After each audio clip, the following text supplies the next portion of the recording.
Good morning વિદ્યાર્થી મિત્રો, કેમ છો બધા?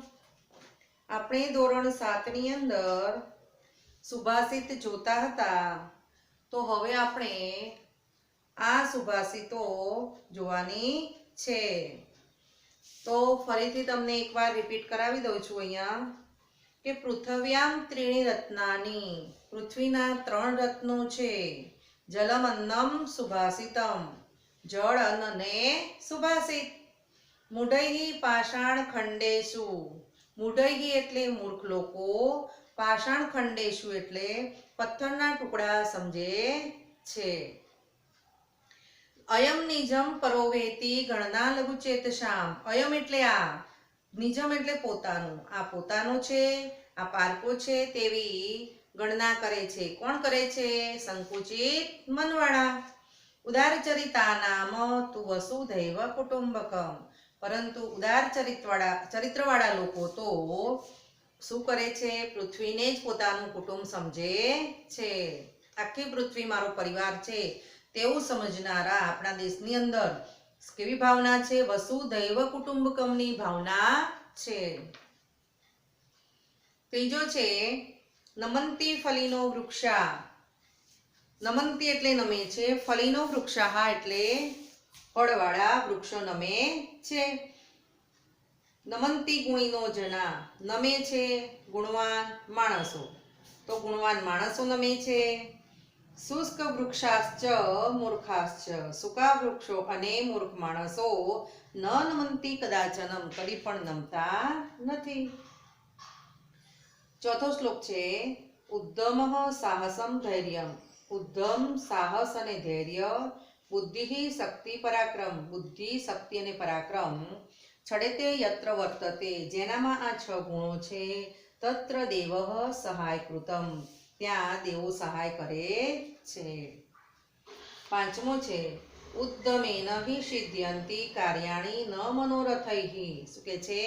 ઉદ્દમથી એટલે પરિશ્રમથી જ કાર્ય સિદ્ધ થાય છે, ન કે મનોરથૈઃ, મનોરથ સેવવાથી, મનોરથ કરવાથી.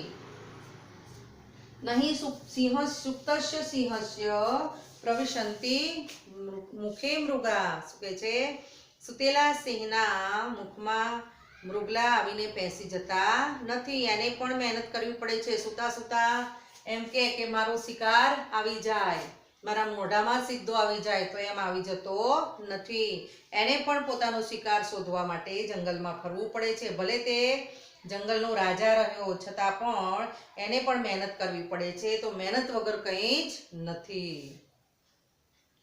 પછી આપણે છેલ્લો બાકી હતી સુભાષિત, દ્રષ્ટિપૂતમ ન્યસેત પાદમ, વસ્ત્રપૂતમ પીબેત જલમ, શું કે છે?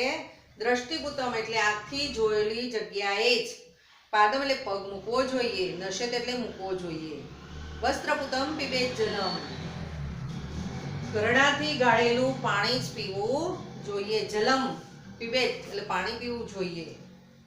શાસ્ત્રપૂતમ વદેત વાણી, શાસ્ત્રથી શુદ્ધ થયેલી વાણી જ બોલવી જોઈએ. મનઃપૂતમ સમાચરેત, મનથી પવિત્ર ગણે તેવું જ આચરણ કરવું જોઈએ. મન જેને પવિત્ર ગણે તેવું જ આચરણ કરવું જોઈએ. આપણને ઘણીવાર મન કહેતું હોય છે કે આ કામ કર, આ કામ ન કર. આપણને બહુ પહેલી વાર કામ કરવાનું હોય, અજાણ્યું કામ કરવાનું હોય તો બહુ ડર લાગે કે શું કરવું, આ કરીશ તો શું થશે, સાચું છે, ખોટું છે, કે સારું છે કે ખરાબ છે. તો એ કામ કરવા માટે આપણને કોણ ઉત્સાહિત કરે છે? આપણું મન. મન કે મને આપણે ઘણીવાર એમ કહેતા હોય છે મારું મન નથી માનતું, મારું મન આમ ના પાડે છે, મારું મન આ કરવા કહે છે, તો એ પ્રમાણે આપણે કાર્ય કરવું જોઈએ. તો અહીં આપણે સુભાષિતો જે છે તે આપણે 5 સુભાષિત, આપણે 6 સુભાષિત જોઈ લીધી છે. અહીંયા આનો 6 નંબર છે છેલ્લો. આપણે આ બાકી હતી આગળના પીરિયડમાં, અહીંયા 6 સુભાષિત જોઈ ગયા, આ છઠ્ઠી. તો 6 સુભાષિત થઈ ગઈ છે. અહીંયા તમને આ શ્લોકો પણ લખાવેલા છે, એના શબ્દાર્થ પણ લખાવેલા છે, એનું અનુવાદ પણ લખાવેલું છે. તો સ્વાધ્યાય પોથીની અંદર તમારે આ પ્રશ્નો 2 આવશે, 16 અને 17. શ્લોક પૂર્ણ કરો અને શ્લોકોનું ગુજરાતી અનુવાદ લખો. તો એ બે સવાલ તમારે સ્વાધ્યાય પોથીમાં આમાં જે મેં લખાવ્યું છે, આગળ પણ લખાવ્યું હતું ને અત્યારે પણ લખાવેલું છે, એ તમારે જોઈને પૂરી જ દેવાનું. અને પછી હવે આપણે સ્વાધ્યાય પોથી જોઈશું. તો જેમ તમને સ્વાધ્યાય પોથી પુરાવતી જાઉં એમ તમારે સ્વાધ્યાય પોથી મારી સાથે સાથે જ પૂરવાની રહેશે. દરેક વિદ્યાર્થી સ્વાધ્યાય પોથી ખોલીને મારી સામે બેસે અને હું જે પ્રમાણે અહીંયા પુરાવું એ પ્રમાણે તમારે પૂરવાનું છે. જેમ આપણે ક્લાસમાં પૂરતા હતા એ પ્રમાણે અહીંયા પૂરીશું. તો સ્વાધ્યાય પોથી પૂર્યા પછી સ્વાધ્યાય અભ્યાસમાં જે પ્રશ્નો આવી જતા હોય એ તમારે આમાંથી સ્વાધ્યાય પોથીમાં જોઈને તમારે લખવાના રહેશે. તો હવે આપણે સ્વાધ્યાય પોથી જોઈએ છે. સ્વાધ્યાય પોથીની અંદર પહેલો પ્રશ્ન છે વિકલ્પો. તો વિકલ્પોમાં એ પહેલો વિકલ્પ છે પૃથ્વ્યામ કતિ રત્નાની, પૃથ્વી પર કેટલા રત્નો છે? તો 1 2 3 કે 4? તો ત્રીણી. તો ડી આવશે પહેલામાં.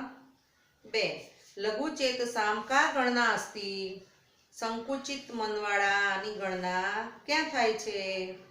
તો અહીંયા શું કહે છે? લઘુ ચેતસામ એટલે અયમ સ્વક્રિય અયમ પરકીય વા ઇતિ. જે એવું માને છે ને કે આ મારું પોતાનું છે ને આ પારકો છે એવી ગણના કરે છે, તેઓ લઘુચિત એટલે કે સંકુચિત મનવાળાની ગણના છે.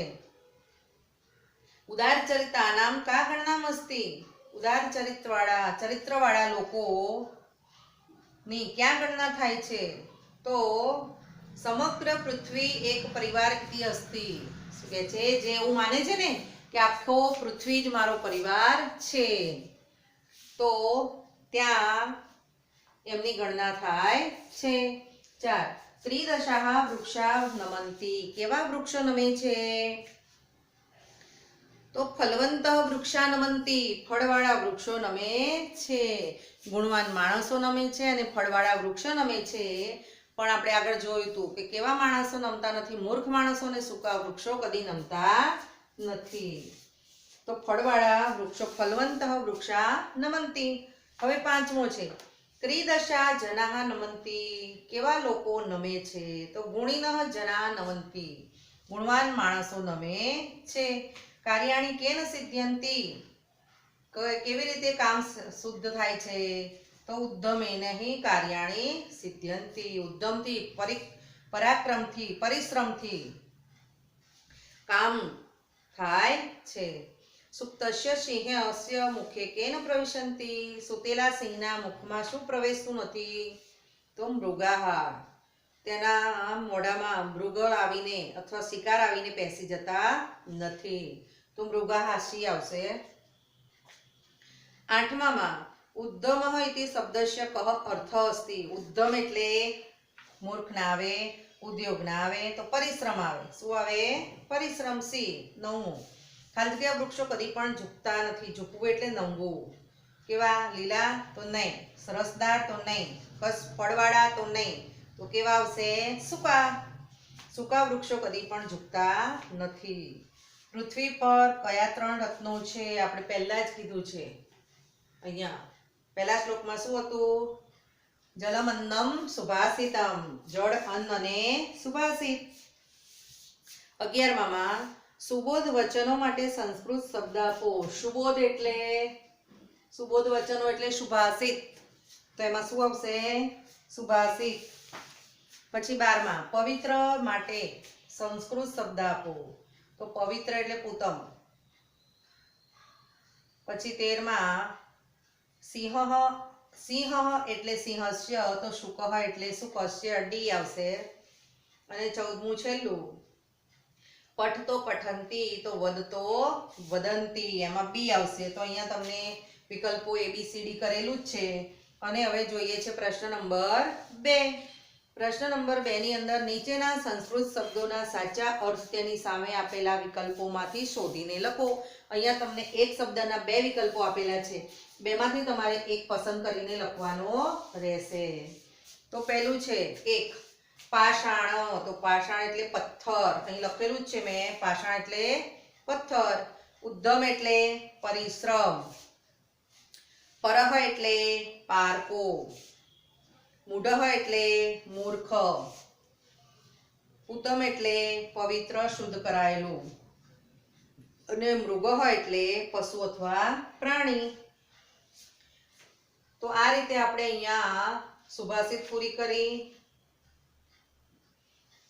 ચોપડી હોય તો ચોપડીમાંથી જોઈને શ્લોકો લખવાના છે, અને અહીંયા મેં તમને અનુવાદ પણ લખાવેલું છે. ચોપડી ન હોય તો બધા શ્લોકો પણ લખાવેલા છે, એના શબ્દાર્થ પણ લખાવેલા છે, એનું અનુવાદ પણ લખાવેલું છે. તો આ પ્રમાણે તમારે નોટમાં 1 થી 6 શ્લોકો લખીને એનું અનુવાદ લખવાનું છે, અને બધા શબ્દાર્થ પણ લખવાના રહેશે. અને પછી સ્વાધ્યાયાભ્યાસમાં જે તમને સ્વાધ્યાય પોથી પુરાવું છું એમાંથી જોઈને તમારે પૂરવાનું રહેશે. તો સ્વાધ્યાયાભ્યાસ તમારી જાતે સ્વાધ્યાય પોથીમાંથી જોઈને લખવાનું રહેશે. અહીંયા આપણે 6 સુભાષિત પૂરી કરી, એની સ્વાધ્યાય પોથી પણ કરાવી છે. તો 2 સવાલ એમાંથી કરાવ્યા છે. હવે પછીના પીરિયડમાં આપણે પ્રશ્ન નંબર 3 થી લખાવીશું. તો દરેક વિદ્યાર્થી ફરજિયાતપણે લખવાનું રહેશે, હોમવર્ક કરવાનું છે અને મને બતાવવાનું રહેશે.